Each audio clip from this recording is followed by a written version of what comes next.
Welcome to our channel. Today we how to log into Windows Remote Desktop with MFA easy tutorial step by step clearly. Open your Windows device. Locate the Remote Desktop Connection application. Click on it to launch the application. In the Remote Desktop Connection window, type in the IP address or hostname of the remote computer. Click on the Show Options button to expand the menu.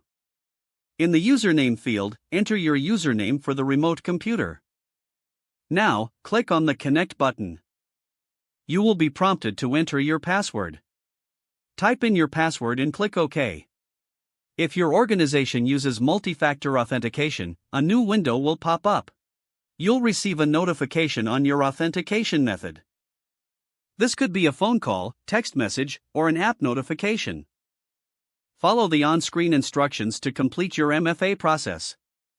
Once your authentication is verified, you will connect to the remote desktop. You can now use the remote desktop as if you were on the physical machine.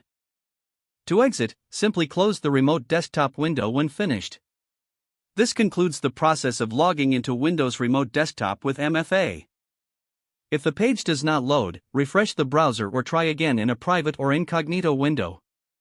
Make sure you are using the correct email address, then retype it carefully to avoid small typos. If your password is not accepted, use the reset option and create a new strong password you can remember. Check your spam folder for verification or security emails, then complete any requested confirmation steps. Enable two-factor authentication if available to improve account security and reduce unauthorized access risk.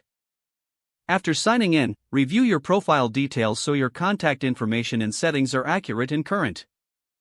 If you see an error message, note it down and try again after restarting your device and internet connection. Log out when you finish, especially on shared devices, to keep your account and payment information secure. If the page does not load, refresh the browser or try again in a private or incognito window. Make sure you are using the correct email address, then retype it carefully to avoid small typos. If your password is not accepted, use the reset option and create a new strong password you can remember. Check your spam folder for verification or security emails, then complete any requested confirmation steps. Don't forget to like this video and subscribe to our channel for more step-by-step tech guides.